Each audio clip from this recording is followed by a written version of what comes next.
And before we leave the racing, a reminder that tomorrow morning trainer David Nicholson hosts his famous open day at his Cotswold house at stables between 10 o'clock and 1 o'clock. All in all, it's a pretty busy weekend of sport, a lot of it on ITV and Channel 4.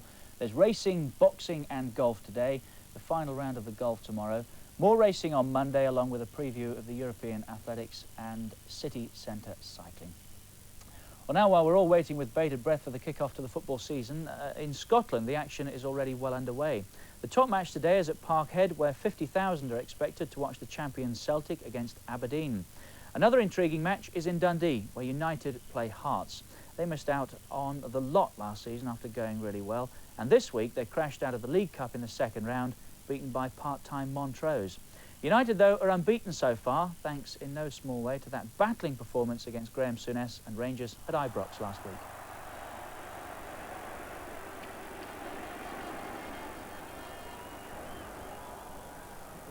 Outswinger. There's McCoy.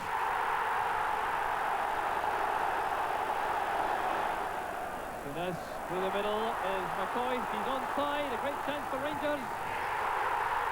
Brilliantly taken. Eamon Bannon. Gallagher picks it up. And that's one back for Dundee United. Confusion in the Rangers defence, and Kevin Gallagher brings back the deficit to 1.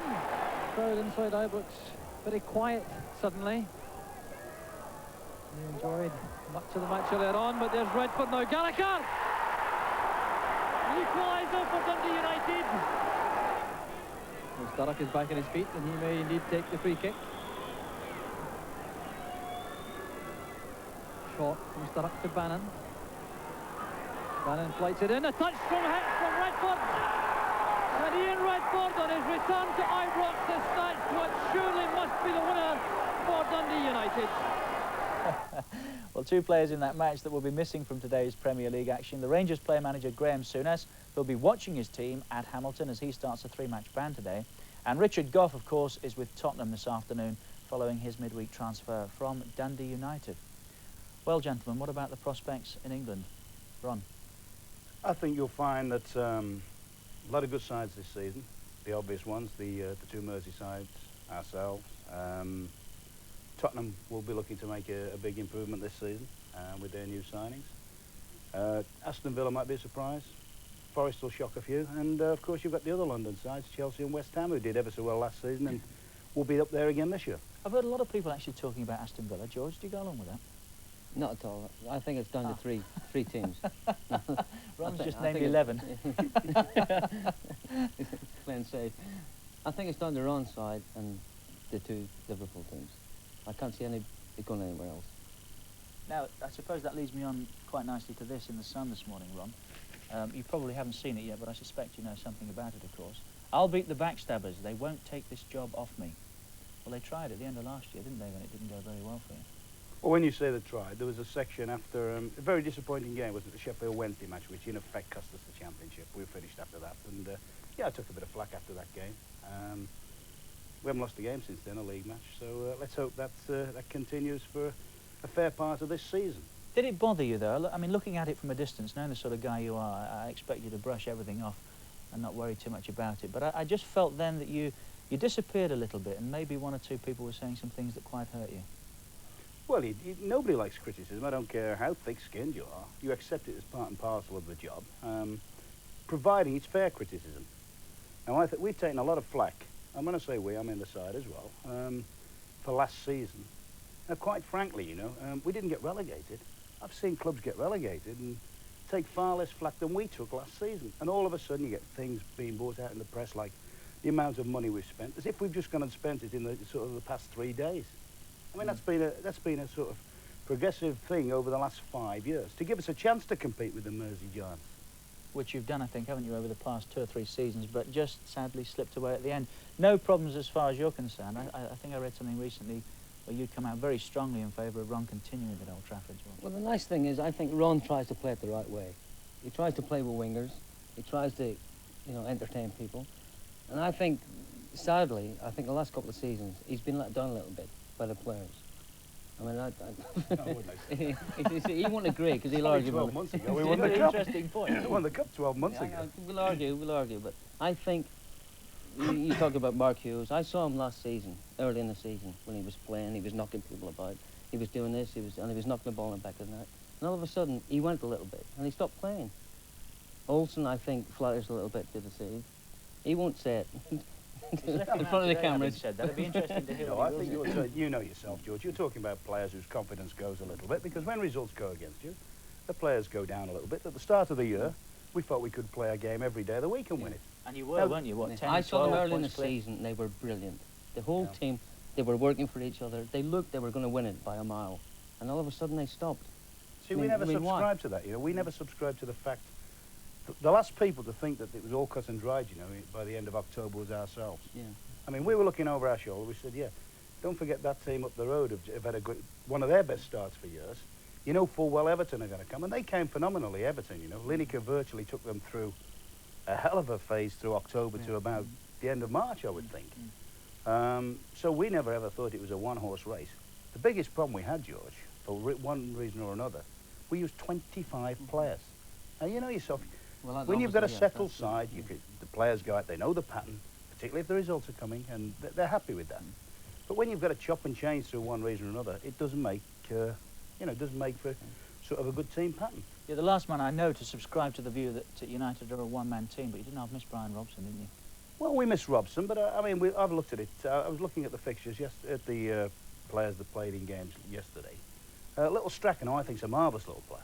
Little Strachan missed nearly 20 games, I think, last season. Remy Moses didn't kick a ball for us hardly. Other players missed long periods, so it's not fair to say we only miss Robbo. Of course you miss Robbo. Everybody would miss a player of his calibre. But there were other top players that, for one reason or another, didn't miss a hell of a lot of games. Pressure, I've said this to you so many times, you don't like the word pressure, you don't think it exists, do you? But if you don't win the title this season, do you really feel then that maybe the time would be right to go? What about if we win both cups? Well, I mean, I tell you what I'm makes asking me you laugh, you know. questions. I tell you what makes me laugh. I'm reading things that, all they've done in the last 3 years is won the cup twice. I'm thinking to myself, we've never been out of the top four. We've won the cup twice in that period of time. Now, if you look back from the day he went round the keeper against Benfica, have a look what the club had done in the previous sort of 12, 15 years. They got relegated, didn't they, 10 years ago? Yeah. I mean, people seem to think, people connected close by, Richard, seem to think that they've won the league every year. Since the great days, since the sort of Charlton, Best Law, Crowan, that sort of era, you have a look at the track record from then until this current side came together. but you do want to win the title, don't you? And despite the fact you might win both cup competitions, at the end of the day, that's what you'll be judged on. If you're not winning the title, for a club like Manchester United, 20 years is a long time, isn't it? I know you've only been responsible for 5 of those, but it's a long time. And they haven't been a bad 5 years. I keep No, pointing they that haven't. out. No, I accept that, but you've got to win that title for them, haven't you? I say we've got to be successful. Now, what is success?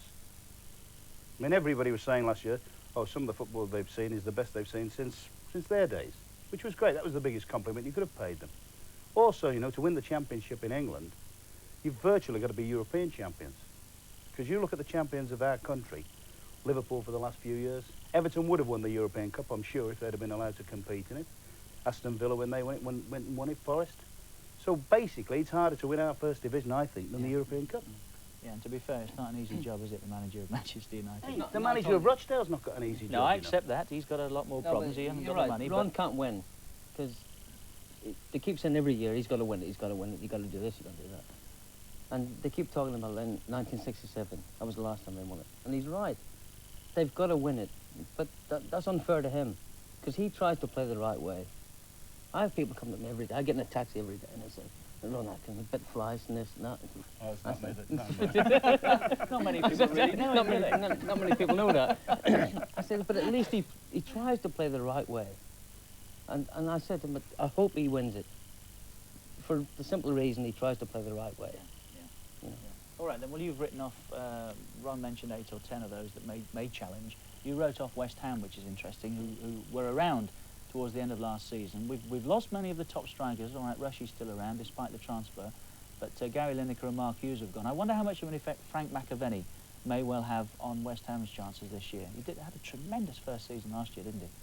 We've got 1 or 2 of his goals. This is the first 2 Good him player, playing for isn't St Mirren. He's a mate of yours as well, isn't he? He's a good one. I mean, he started off midfield player, but he's different class. He really is. I think Ron fancied him a little bit early on the season. Did he, Ron? Yeah. I didn't fancy him too much when he knocked one in against us. But West Ham, George, you don't fancy them, no? Not at all. I think this season it's going to be the same three teams. I think United, Liverpool and Everton. I can't see it beyond that, really.